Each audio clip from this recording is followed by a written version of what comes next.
৫৯ বছর বয়সে না ফেরার দেশে পাড়ি জমালেন দেশের ক্রিকেটের নিভৃতচারী কারিগর মাহবুব আলী জ্যাকি। ক্রিকেটের সঙ্গেই ছিল যার আজন্ম মিতালি। সেই মাঠেই থামল তার জীবনের ইনিংস।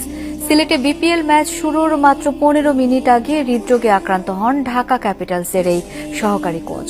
হাসপাতালে নেয়ার পথেই নিভে যায় তার প্রাণ প্রদীপ। যুব বিশ্বকাপ জয়ী দলের এই পেস বোলিং কোচের বিদায়ে স্তব্ধ দেশের ক্রিকেট অঙ্গন। জীবন আর ক্রিকেট ছিল যার এক সূত্রে গাথা। শৈশব থেকে সবটাই কাটিয়েছেন ২২ গজের মায়ায়। সেই ক্রিকেটের মাঠে যে জীবনের শেষ নিঃশ্বাস ছাড়বেন তা কেই বা জানত। প্রিয় সবুজ গালিচাকে শেষ বিদায় জানিয়ে না ফেরার দেশে পাড়ি জমালেন কোচ মাহবুব আলী জ্যাকি। দীর্ঘ সময় পর ফিরেছিলেন বিপিএল এর মঞ্চে। ঢাকা ক্যাপিটালসের সুযোগ পেয়ে উচ্ছ্বসিত ছিলেন স্বনামধন্য এই কোচ।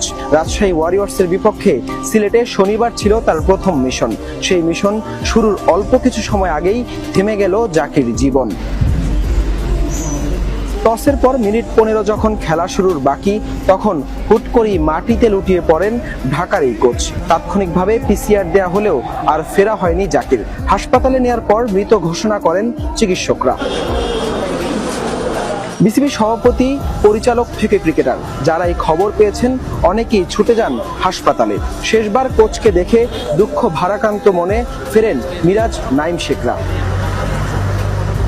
খেলোয়াড়ি জীবনের সাবেক এই পেসার জাতীয় ক্রিকেট চ্যাম্পিয়নশিপে কুমিল্লা জেলা দলের হয়ে প্রতিনিধিত্ব করেছেন। ঢাকা প্রিমিয়ার ডিভিশন ক্রিকেট লিগে আবাহনী ও ধানমন্ডির মতো শীর্ষ ক্লাবের হয়েও খেলেছেন তিনি। পরবর্তীতে ২০০৮ সালে হাই পারফরমেন্স কোচ হিসেবে বিসিবির সঙ্গে জ্যাকির যাত্রা শুরু। প্লেয়ার্স ডেভেলপমেন্ট আর কোচিং নিয়ে পার করেছেন ক্যারিয়ারের বাকিটা সময়। ২০২০ সালে যুব বিশ্বকাপ জয়ী দলের গুরুত্বপূর্ণ সদস্য ছিলেন তিনি। পেস বোলিং কোচ হিসেবে সেবার দায়িত্ব ছিলেন জ্যাকি।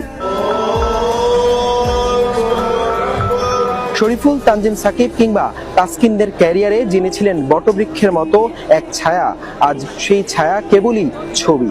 বিপিএল এর আমেজ ছাপিয়ে এখন কেবলই হাহাকার।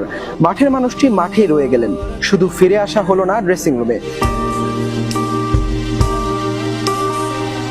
তাসকিনদের ক্যারিয়ারে যিনি সঙ্গী ছিলেন ছায়া হয়ে, মৃত্যুকে আলিঙ্গন করে মাহবুব আলী জ্যাকির সেই ছায়া হুট করে যে মুছে গেল চিরতরে। হাসান আল মারুফ, যমুনা স্পোর্টস, সিলেট।